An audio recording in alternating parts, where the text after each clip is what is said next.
Hello, can you guys hear me? Yay. Okay. Let's see. This is it, y'all. This is live conference 5. And thank you so much. Those who have the pictures on right away. Let me see if I can do this very quickly. We have a lot of things to do on our last day. And let's see. I have Michelle, Nicole, Chu. It's not Glenda. It's Glenda. Yes, it's Glenda. I have Kelly. I have Linda. It's Beckworth, right? Linda is Beckworth, right? Beckwith. Beckwith, right. I'm sorry, Beckwith. Right. Thank you so much for correcting me. Okay, and I got Donette, and I got Barbara. Okay, and whose name did I not say before I open it for more? Okay, that's it. Okay, let's admit more. And I guess, let me see. I'm still looking at more faces. Okay, I got Raina. And I'm doing it according to faces. There's Sylvia. Hello, Sylvia. And hello, Jenna. Jenna, you changed your hair. What did you do? I just put it up. You put it up. Oh, okay. Okay, got it. Okay, Jenna. Okay, whose name did I not call yet? Okay. Tashura. I didn't get Tashura. Okay, let's let some more in. And let's see. I guess, yeah. And we're going to, oh, going in and out. Okay, I don't know who grade 4 is. Sorry, I don't know who that is. Can you change your name? Hello, Mary. Hi. And little Mary. How are you? Good. Yeah. Big Mary. You're a bit, oh. Okay. All right. Let's see. I don't have, okay. I have some more pictures that are coming up. A melody. Wait. All right. If I can get, again, so that the screen comes up on you, we have to remember at some point during the day, you have to talk for me, okay? Um, let's just see.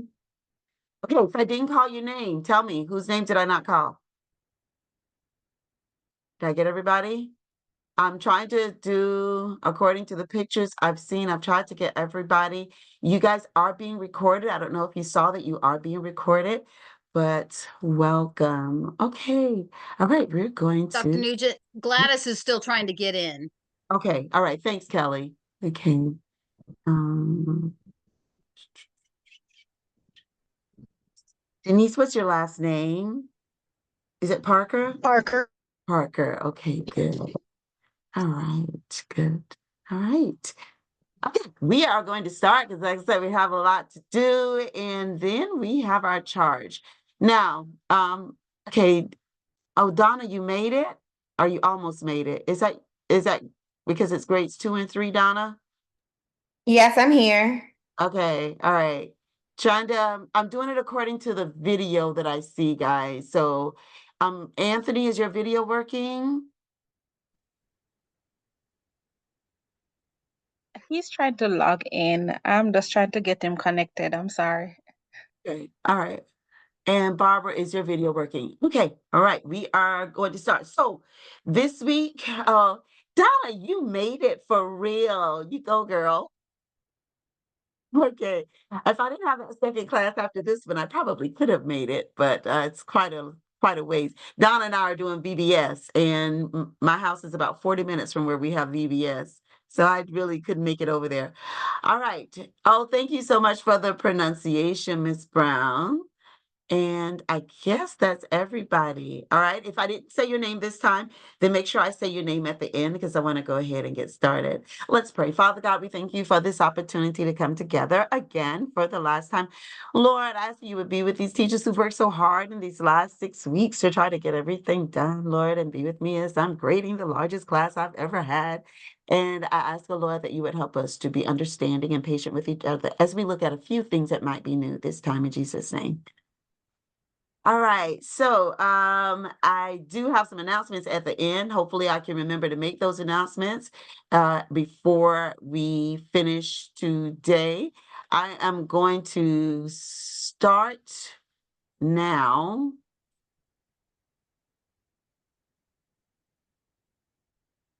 And can you guys see my screen? Yes, can you tell me? Oh, goodness, there it is. Do you see that it says worship? Yes. Yes, okay, good, thank you. All right, I have some new people coming in, and we are going to start there.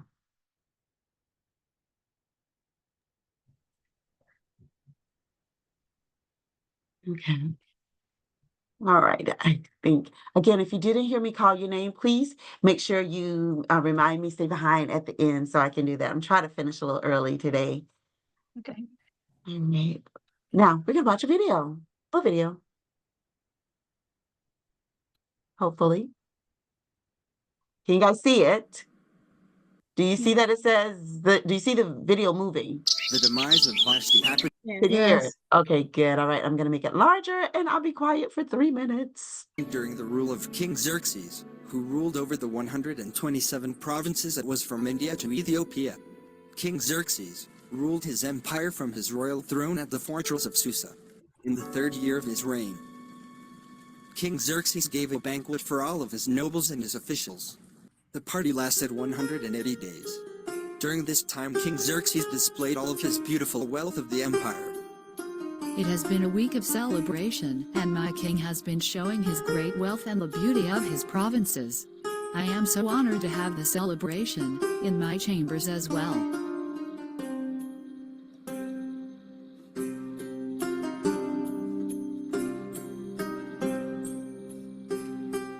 Harbona, what brings you to my chamber? The king is showing the things in his kingdom that are beautiful, and he wants you to come and show yourself. Am I one of his things? You are the most beautiful of all. It is not befitting for a lady to show herself to a room of men that are drunk with wine.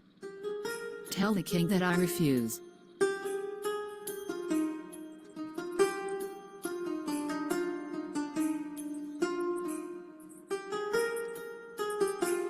My king, may you live forever. I presented your request to Queen Vashti, my king. She said that it is not befitting a lady to show herself to a room of drunk men. Are you kidding? She said that she refuses? I am sorry, my king. The queen has wronged me and the kingdom. What should be done to her? Menucan, I have been wronged. The throne has been wronged. What penalty does the law provide for a queen who refuses to obey the king's orders, properly sent through the eunuchs? May the king live forever, my lord. Queen Vashti has not only wronged the king, but also every noble and citizen throughout your empire. Women everywhere will begin to despise their husbands when they learn that Queen Vashti has refused to appear before the king. There will be no end to their contempt and anger. So, if it please the king, we suggest that a decree be declared. By the law of the Medes and Persians, a decree cannot be revoked. It should order that Queen Vashti be banished from the presence of the king Xerxes, and that the king should choose another queen more worthy than her. When everyone hears of the decree throughout the empire, husbands everywhere will receive proper respect everywhere, whatever their rank, and receive proper respect of their wives. This makes good sense.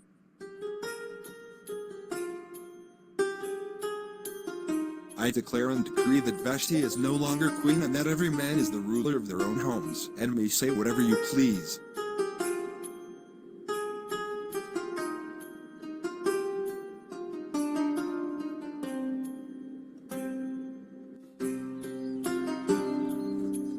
I have been banished from the kingdom. What is to become of me? So, now you know the demise of Vashti. You can read it for yourself in the Bible. The Book of Esther, chapter 1, verses 1-21. That is the end of Vashti. Okay, The so demise of Vashti sorry. happened during the rule.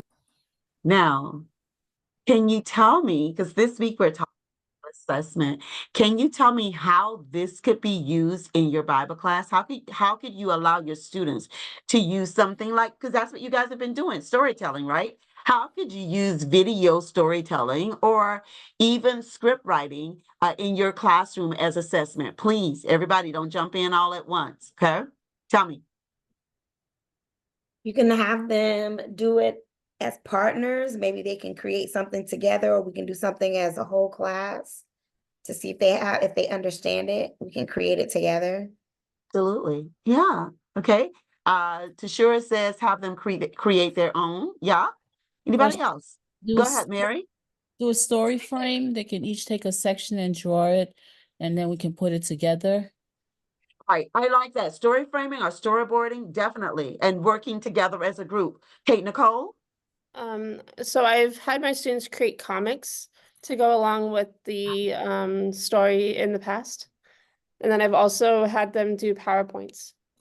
And thank you for that reminder, Nicole. Excellent. I don't know how many of you also teach language arts, but every year Andrews University has a competition for the students writing stories. And it is from grades, I think it's from grades 7 through 12. And the kids actually win money, and then they win scholarships as well. So you might want to contact Andrews University about that. My kids participated a couple of years ago, and they actually picked up a few dollars. So it definitely, they can do the comics, they can do stories. I have some in the chat in here. I see that. Oh yeah, Denise said that her kids love to act it out. Yes, most definitely have them act it out themselves. Yes, I like that. Anybody else? I don't want to miss anyone. I haven't Our done it. students say Sorry. Go ahead, Adania. I haven't done it for Bible, but I teach Spanish also, and I've had my kids use the vocabulary that they were learning and make comics out of it using storyboard. Yes, I like that. Okay, don't want to miss anyone. Our students like to do dramatic reading, and they act it out a little bit, and we do it for church. And so that's why I chose to write the play, but they could write the play as well. So Michelle, and before Michelle speaks, so I want you, the next thing I want you, yes, I like using the puppets too, Melody. Before Michelle speaks, I want you to also think about how this can be used as formative and summative assessment. Go ahead, Michelle, and then Ms. Brown. So what I do to my students, for them for me to know that they understand, I let them retell the story with some tools that they can use. Okay, yes, and that then becomes summative and formative assessment. You just said it. I didn't even need to say it. Okay, very good. Okay, go ahead, Ms. Brown. Sorry. I usually have my students recall the story or retell the story using 5 fingers, and they'll tell me whether they are setting and the characters and who the people are and what is the problem and how was the problem solved. Very good. I want Raina to jump in here because I actually have a teacher who did this, what Raina talked about with the Bible unit. I can't remember which unit it was, but Raina, tell us about using Minecraft. Yeah, so one year I did it because my 7th graders were all into Minecraft. So we weren't doing Encounter at the time, but it was Noah's Ark. So we studied the dimensions and I had them recreate it. Yes. And they got really creative and created the inside, and it was cool. They really, really enjoyed it. So I also want to do it where maybe they can create worlds, like if we're doing the story of Esther. I don't know, just a way for them to get creative. And they did it themselves, right? Yes. Yeah, it was individual. Right, good. Okay. All right. Did I miss anyone? Danette and Manchu?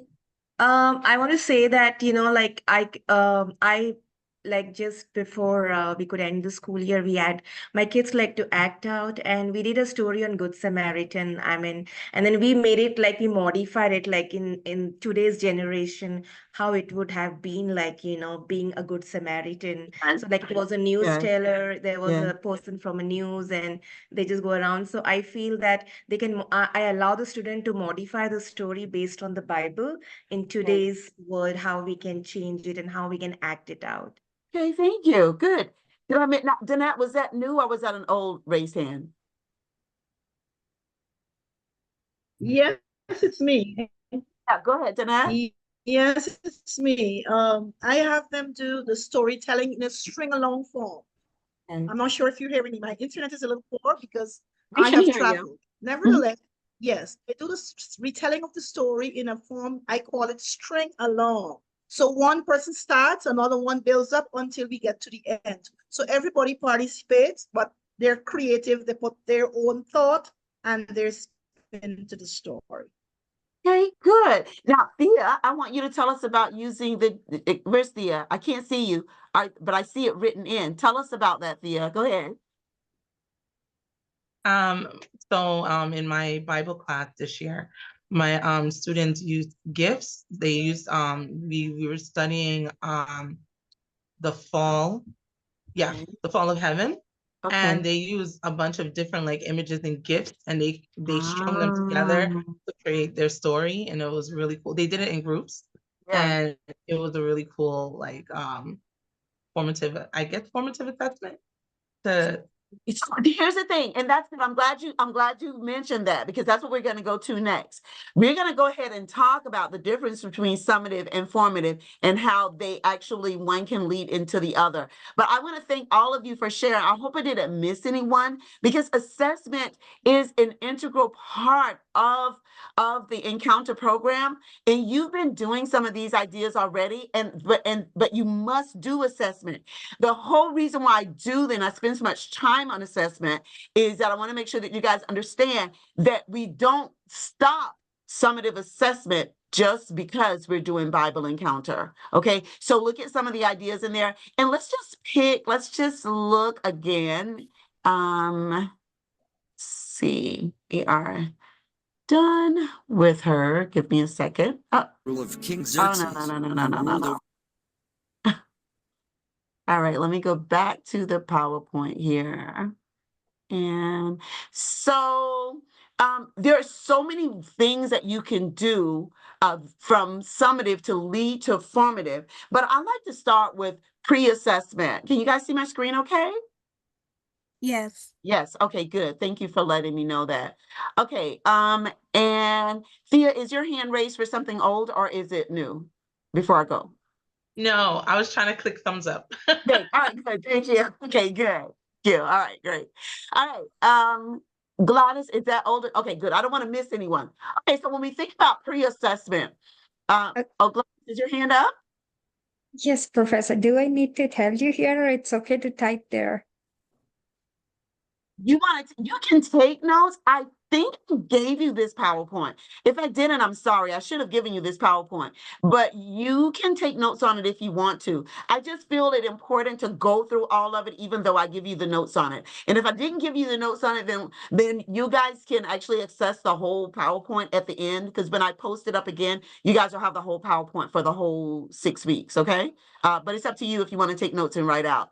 Now, when we talk about, yeah, go ahead, Gladys.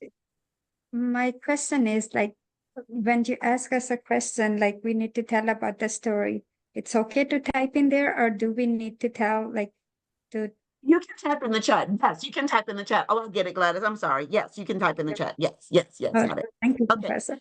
Okay, so when we talk about pre-assessment, we're looking at the background knowledge. What are they coming with? You guys already know that. What we think about, though, is that when thinking about the pre-assessment, we are thinking about the standards. What do they know about the standards that we're trying to cover, what we're trying to get them to master? What do they know about the objectives? So it's not just the material. As I was about to say, pre-assessment, we usually think about the spelling test. That's good. We usually think about the pre-math test, not just the questions, but the the standards, the concept, the skills that we want to make sure that we follow. What I like to tell, what I used to tell teachers, I tell teachers, and I used to like to do myself, is that the pre-assessment should mimic the post-assessment. So if the pre-assessment is dealing with all of the knowledge that they know about David, then the post-assessment should deal with the knowledge they know about David. Does it have to be a test? No, it does not have to be. You decide what you're going to do with the pre-assessment. We looked at the anticipation guide. We looked at Y charts. We looked at there are so many things that you can do for pre and post assessments. Then you need to also, when we think about pre-assessment and post-assessment, many of you are getting to doing standards-based learning. I don't know which conference. I know in Florida Conference, we're getting to standards-based learning. I know in Columbia Union, they're getting to standards-based learning. But what the pre-assessment does is helps us to know if we need to reteach or enhance. Because a lot of times when you're doing with standards-based learning, they're telling you that you can give the kids the test more than once. Well, before you give them the test again, you want to find out what it is that they didn't understand so you can reteach it for them. So a pre-assessment does not count against them. It helps you to learn the information that you might also need to assess flexible groups. When I'm doing grouping with my students, when I'm doing grouping, whether it's in person, whether it's online, I give some type of pre-assessment, or I also can use a test that they had previously. But pre-assessment lets you to know how to put together flexible groups, because you want to know who has what type of learning style, and you want to know who is strong in which area. So that's the purpose of pre-assessment. It's what we call finding out. And I know you already know some of these. I don't know if you guys have done this. I love Snowball. And Snowball is just as it says. What I do in Snowball, I will do it, or I'll have the kids do it. I'll write some stuff in a whole bunch of paper, and then some questions in a whole bunch of paper, ball the paper up, and then start throwing it to the kids. And whoever grabs that one, then they have to give the answer to it. The kids love Snowball, okay, needless to say, because they get to mess up the room. You can do it standing, or you can do it sitting. Another one is 60-second write. I'm sure you're familiar with that, where you just give them a topic to write on for 60 seconds. As I mentioned already, the good old-fashioned pre-test. Another pre-assessment could be just looking at them. Just observe what it is that they're doing, how they're responding to you when you're talking to them, how they're responding to you when they're reading the Bible text, how comfortable are they with what it is that what you are talking to them about. And of course, everybody likes the good old-fashioned KWL and brainstorming A to Z, and we already talked about the anticipation guide. Now, the next one is a formative assessment, where the pre-assessment is finding out. The formative assessments are ongoing. And when they are looking at specific learning goals that you have decided that the students are going to master, or if it's standards-based learning, which I'm hoping that you guys will get to, it is the standards that they are going to master, and it's ongoing. In other words, it can be a pause in the instruction, or it can be a part of the instruction, but it's checking to make sure that they are getting it. Okay, it helps you to be able to communicate the goals to the students, and it helps the students and you to be able to make connections with what it is that they are learning. Now, the thing about formative assessment, though, is that you want to make sure that you're giving specific descriptive feedback. Because if you don't give specific descriptive feedback, they don't know what they need to fix. In other words, formative assessment is not the end. Okay, formative assessment is as they're going on. Now, I have an example of here of a book report. If you want to give the book report as the end product, that's fine. That would be summative. But if you have, like what I used to do with my students, let's say that they had to study the book of John. As we're going along, they would have to give me a report on John. A public report, book report on John, but a mini book report, so I can see how they're doing. And then I would give them specific descriptive feedback of what I think about what they're saying. Okay, you want to make sure that you're keeping records for them. This can be in your grade book, or this does not have to be in your grade book. What I encourage you to do with formative assessment, if it is formative, you are recording not the final grade as if they know it all, but it is an in progress grade. In other words, you're not grading them on whether or not, if it was 10 questions that you asked them, you're not grading them on whether or not they got all 10 right or wrong. You're grading them on how they're doing, whether or not they participated in whatever that was. So okay, I'm going to get to some more examples in just a minute. You also want to give the students an opportunity for self-assessment so that they can give themselves feedback. Or again, a formative assessment would be one of those, the clock things that we were doing, or the partners, or the turn and talk, or the triad. Some examples of formative assessment, of course, would be peer evaluation, again, observation. You'll notice that some of these are the same as the pre-assessment, and some of these will be the same as the post-assessment, but it will be with a different goal, and the grade will be different. Remember, you're not grading as if they already know it. You're grading to find out whether or not they're participating and to see how they're doing. That's what makes a big difference between if you use something for formative and the same thing for formative and summative. Asking questions. Remember, exit cards. Yes, you want the exit cards and you want them to return the exit cards or find out how they're doing, but you also want to make sure that they're not discouraged from doing it by saying, I'm not going to put anything down there because all she's going to do is write it, mark it all wrong anyway. No. And then portfolio, or if you're doing the Bible encounter journal, you want to do a check on that. Now, I will say the word about the journal. Okay. Okay, here it is. Okay. So I don't know if I mentioned this already, but for my students, I simply use a Mead book for journal, not Spiral. Okay. And I tell them and I provide it for them. And I say it's a part of my classroom fund. And I say, do not ever rip out of your journal if it's a journal that you're using. And then I have my students write in, and as they're writing in it, I check the journal from time to time. When I was doing journaling, I would try to check the journal every week. Sometimes that's not possible when you have a whole lot of students. Now, if it's something private that they're writing, let me show you what I would do. I would tell them, fold it down and say, question answered, but private. And that way I don't read it. And that was a bond that we had, because I would ask them, it would be like if they were dealing with something like the woman at the well, and I would ask them, the question for the day might be, do you know anyone who was in the same situation as the woman at the well? There are some students who don't want to respond to that, but unless I tell them, I will not read it, but I do want you to write about it. So they can say on top of that fold down what they responded to and the date, but and then I won't pull it up and read it if it's something that's private. Portfolio checks.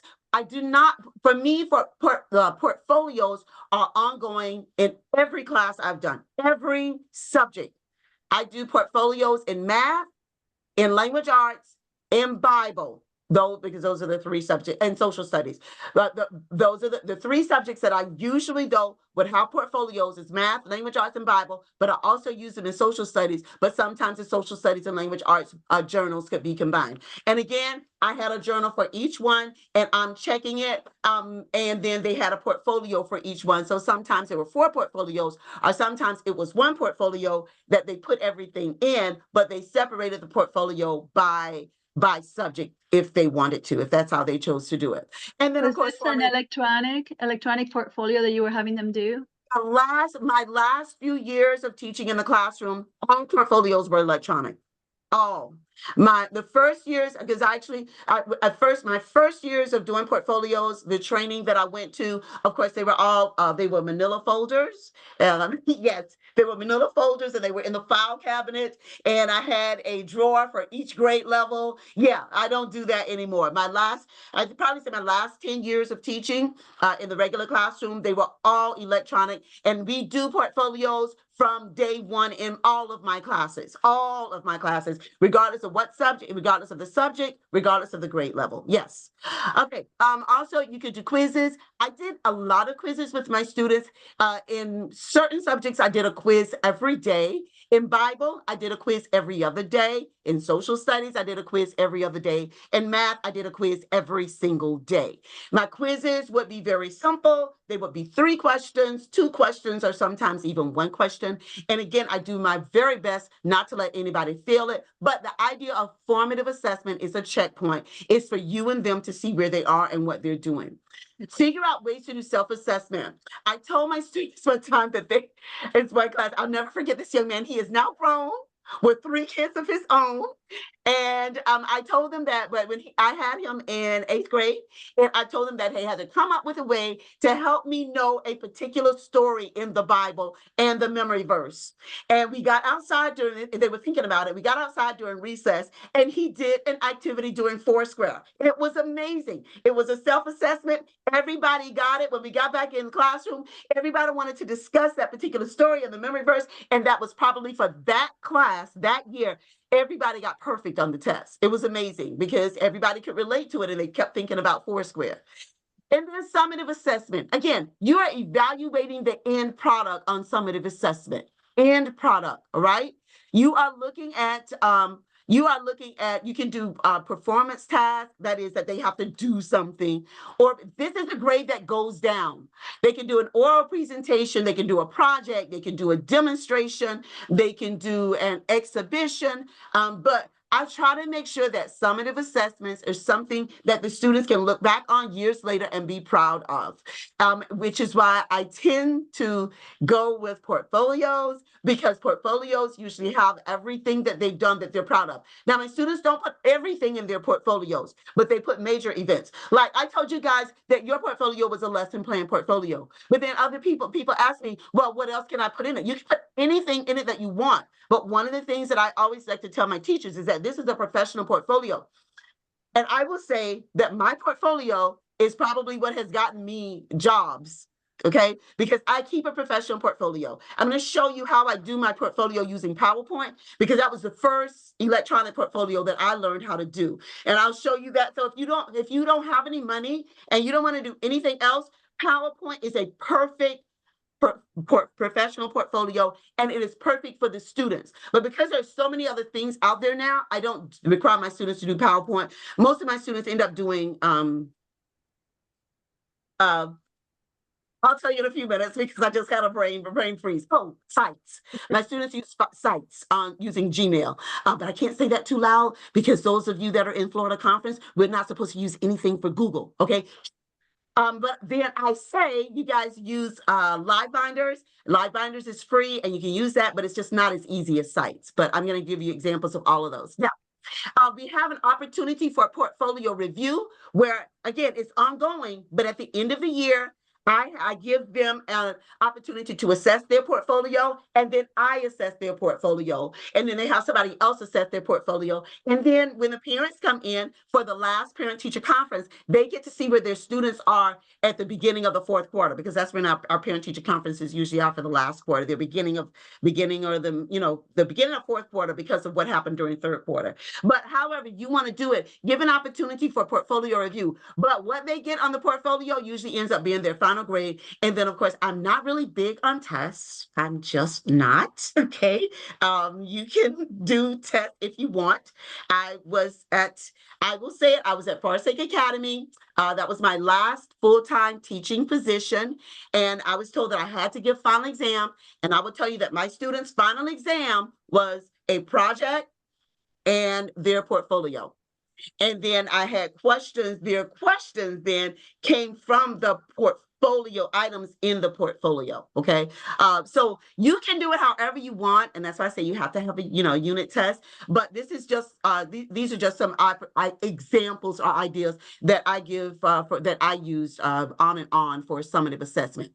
Now, we are going to look at some that were done by teachers, and I want to make sure that none of them are in this class right now. Yeah, first thing I want to look at is a PowerPoint link, and I had a question for someone. Give me a second. Who is it? Donette. Donette, would you like for me to use your PowerPoint, or would you like me to use somebody else's? That's fine. I hope it's good enough. Okay. Okay. All right. So I'm going to, do you want to pull it up? Do you want me to do it? I prefer you to do it. My internet is a little unstable.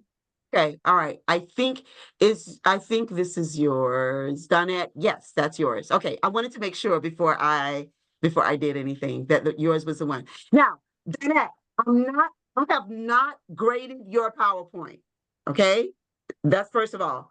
What I'm going to do, and I try to do that, I try to pick one person that did PowerPoint to show you what I would do differently. And I'm assuming that no one has taught you how to do this. That's why I take the time to do it during class, okay? So I just want to make sure that's okay. You don't feel like I'm picking on you, okay? It's good? Okay, all right. So let's look at Donette's. Now, Donna did for her portfolio, she did her lesson planning portfolio, and I will tell you the very first thing that I would do different. Can you guys see Donette's portfolio? Yes? Yes? Okay. The Yes. first thing that I would do as I look through it briefly, Donette, is that thank you for the table of contents, but I put my note there, a resume. Okay. I even tell my students, give me a page that talks about you at the very beginning. You don't have to do it because this is only supposed to be a lesson planning portfolio. But if you want to go the extra mile, I encourage you to do that. Okay. All right. Now I want to tell you something you did that I really like. You added the table of contents. Yay. Because this is why it makes it easy. Now I'm going to do it, but then I'm going to undo it. So because I can't save it, I'm not going to save it and send it back to you. One of the things I want to show you guys this from current slides. When you're doing a portfolio, what makes a portfolio is the links. Donette does not have a link to her yearly plan, nor to her lesson plan, her encounter plan. I don't expect her to have a link because no one has ever showed you how to do that, have they? So I'm going to show you how to do it. So it's so cool. It's very simple too.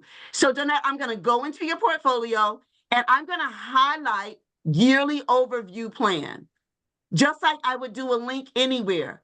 You see it's on slides 3 to 8. I'm going to highlight it. Then I'm going to go to insert. And then I'm going to click on, what do you think? Link. Oops. But I'm going to do something different. Normally, we do existing file or web page links. I'm going over here to where it says place in this document. Do you see that? Place in this document. And then it pulls up her document. Where am I going to place it? What am I looking for? I'm looking for anything that says yearly plan. So she has here yearly overview because she did her table of contents like she was supposed to. I click on that. There it is. Now, I'm now going to go down to her yearly overview, click down, and that's the next page and the next page, right? How many do you have? That's the last page? I think is that the last page or is that another one? There's more. Now, I'm going to go to this page and I'm going to insert a text box, Donette. And the text box is going to simply say return, RETURN to TOC, which is your table of contents. Okay. All right. And then I'm going to put a hyperlink there. I'm going to highlight return to TOC, go to insert, go to link, insert a link, and then I'm going now up to table of contents, right? That's why I said you ought to be commended for having the table of contents, because if you have a table of contents, you can link anything in your document, okay? Click OK. And now I'm going to show you the difference between what Donette had and what we just did. I'm going to go back over here to have all this stuff in the way. A slideshow. Okay. And I'm going to do it from the beginning. Now, yay, lesson planning e-portfolio. Now, you probably want to go and change it. I would change the color on it because you can't see it, right? But if I'm looking at the portfolio, I want to know when I click on it, I want it to go to what the table of contents says. So boom, There it is. Okay? That's not hard at all. And then I look at the next page. Oh, that's a nice transition. You go, girl. All these nice transitions. Yeah, there you go. And there you go. Uh-oh, I missed something. I can't see it. It's down here somewhere on the bottom, but it would be the same thing and it would go back. It would actually go back. Let me move this up because I actually want us to do this. Let me move this up. It's down so far on the bottom. And because I'm trying to keep your pictures on the page, I'll just disappear your pictures. So I won't see your pictures. And I'm going to do it one more time from the current slide. And you see where it says return to TLC. And there it is. Okay, so that's how we do transitions, how we do links, how we're changing things around just using a plain PowerPoint. Does that help you at all? Where is she? I don't see it. Yes? Okay, good.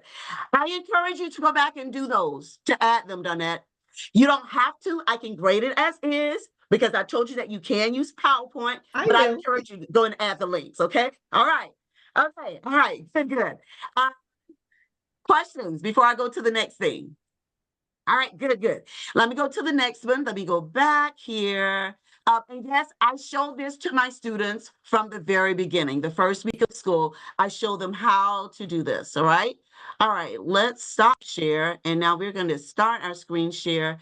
Going to go back to our PowerPoint here. Now, some of you have done live binders, so I'm going to go to live binder, and some of you have said you don't know what to do with live binders, right? So this is one here, taking a minute to come up. Live binders I've used it for years. I've used it when I was teaching teachers at the college level. It has been free. There is somebody said there's a version you can pay for. I've never paid for a version of it. And it automatically brings up your table of contents, just like what we did for Donettes. We start at the table of contents, and at the table of contents, the links are already there. And then you put your documents in there. That's what makes this one so easy, because you don't have to do the extra step of adding the links, but you do have to do the extra step of adding the documents or anything else that you want. Okay, so that's that one. Let's go now to this is my favorite. This is what I now use for my professional portfolio. And this is one of my students, of course, from last year. This is sites.google.com. And I'm going to show you an easy way to start it if you're not familiar with it. And again, table of contents, everything comes up right there for you. All of her stuff in this particular class, they had to do computer applications. And then her unit plans are there. They pop up, everything pops up or pops out depending on how you want to do it. Okay, that's we're one. not able to see that. Yeah, we didn't see the live binder either. Talking about. Oh, okay. Let me stop sharing and start this page over. I am so sorry. We did not see the live binders either. I don't know if you can look. All right. Professor, the live binders, I'm working on that. So what it says is like if we have to decorate like with the samples that you have given, we have to upgrade that. So is it okay if we don't put all kinds That's of what I wanted to show you. She did not pay for anything. Okay. All she did was she just added. Can you guys see the live binder now? Hello? Can you guys see the live binder? Yes. It's not live binder. It is live binders. Okay. Oh, okay. I wasn't sure. Okay, let me pull it back up again. All right. Yeah, because you can see all this person who did all she did was put her documents in. She did not do any animation or anything in hers. Okay. So yes, that is just fine. This is the free version. She did not pay for this version. Okay. All right. So that's the live binder. The one thing I will ask you though, if you're doing live binder, please copy your share link on a Word document and then save it on a PDF, whatever you put it on, and make sure you give me a password so I can get in. Because one of the hardest things is that I'll be grading the live binders on Saturday night or Sunday night or something, and I go in, it says you do not have access. So please give me access to it, okay? So put it on there so that I can get to it, okay? Professor, it says that it has to be private or public, the live binders. Yes, but I cannot tell you, Manchu, every year I have people who do not make it public. Okay. And so then I end up having to contact people when my grades are due because I can't read their portfolios. Okay. So as I'm saying on Live Binder, that's something I really need you to do. Okay. All right. Let me share now. This is done on sites. And this is, let me see, this is her homepage, right? And again, sites is very easy. All you have to do with sites is using Google, and it works just like a Word document or just like a PowerPoint. The difference is that it arranges everything for you. Again, there's her resume that's in there. And she also gave a link to it. She put her vision statement in there. You can copy and paste. Live binders, sites is absolutely the easiest thing to do. Okay, absolutely. It is. And again, that's what I use for my professional portfolio now. Okay, now this one is one that a student did that I have not used. It's not that I have not used it. I don't use it on a regular basis, but they tell me that it's very easy to use. It wasn't very easy for me, so that's why I didn't use it. This is a Wix site. And it doesn't want to come up. Okay, can you guys see the Wix site? I did not. Okay, all right, I'll stop and start. It's okay. Sometimes I have issues with this. Let me go back. That's okay. Let me go back to the Wix site. Okay, there's the Wix site. Can you see it now? Yes. Okay, it's beautiful. It's very well done.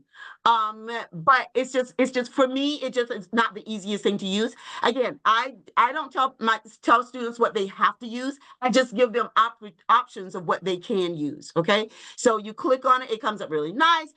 It used to be free. I don't know if it's still free, but you guys can decide to do that if you want to. Now, I'm going to show you very quickly the last thing.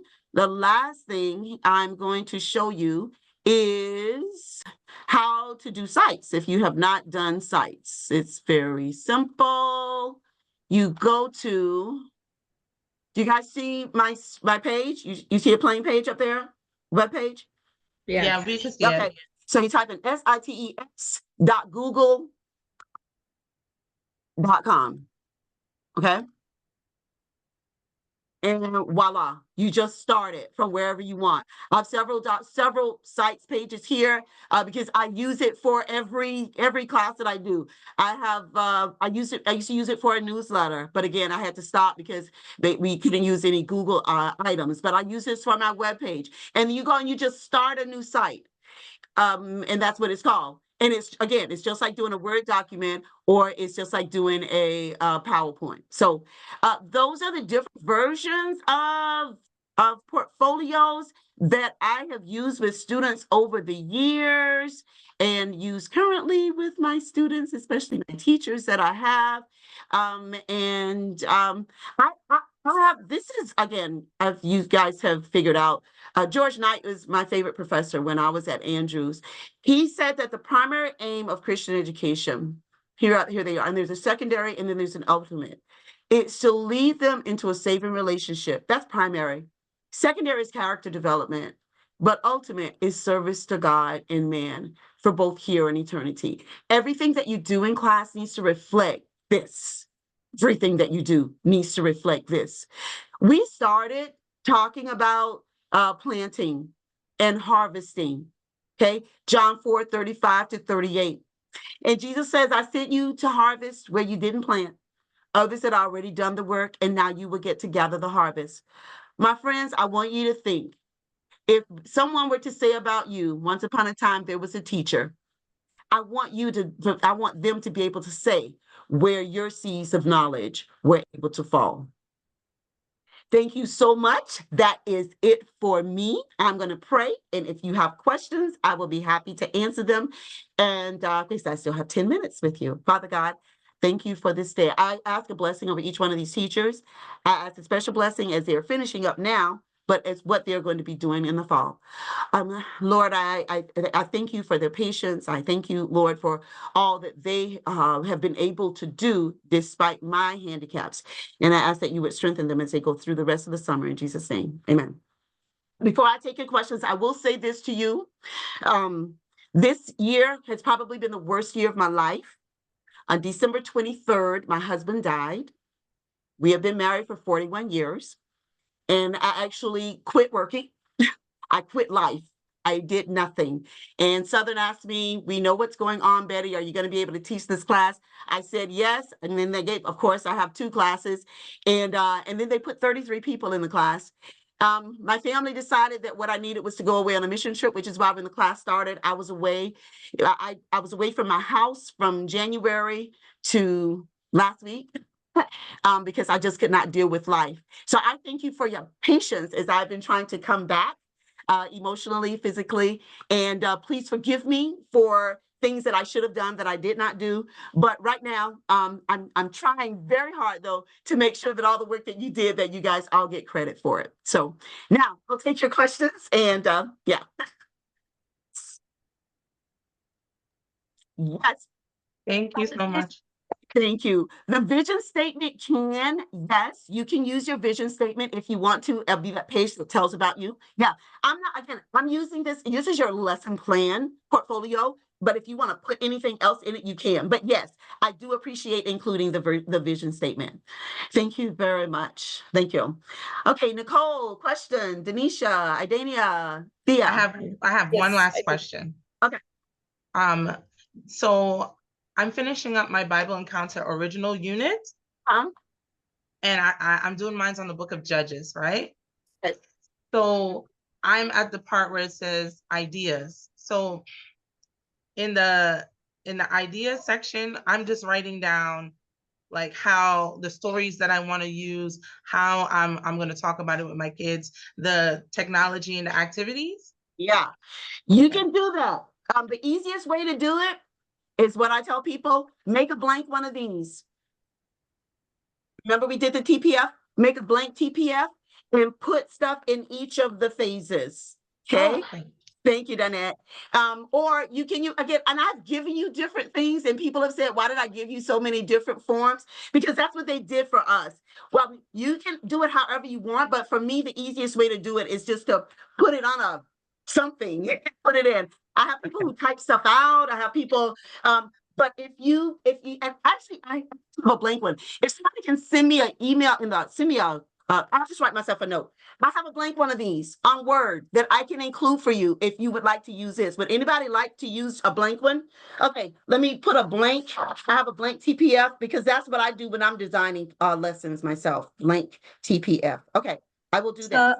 Are you saying that we can just fill in the blanks for our lesson plan? I do ask you to type it in. So if I send you the Word document and then you can type it in, type in your ideas in each one of these. It doesn't have to be like completely developed unless that's what you want it to be. But So that would be our lesson plan. That would be our lesson plan. Yeah, because it's not a lesson plan. It's an idea for a lesson plan. You see what I mean? Okay. Yeah. Okay. All right. Any others? I still have 5 minutes if I can take questions. You guys jump I have a quick question. It's actually not a question about the portfolio, but I have my TPF right here. And when I went to go and upload it, because I had uploaded like it partially done, when I went to go and upload it, the Dropbox was closed. So I dropped it into week 2, but I also emailed it to you. That doesn't work. Like emailing it to me, I strongly discourage everybody from emailing stuff to me. What you should do is tell me that you put it in and then send me a message on the announcement page or in the question and answer or something. Okay. Because that'll go to email, but then I'll get it twice. And just say, I put something in. I put something in recently. Would you please look at it? Okay. Okay, I'll do that. Okay. Okay. Thank you. All right. Yes, I'm listening. I have a question. Yes. So when we complete each item per week, you know, whatever that is, as we've gone through the classes, we put them into individual drop boxes. But those same items are also to be a part of our portfolio. Am I understanding that correctly? Everything related to lesson planning should, because this is a lesson planning portfolio.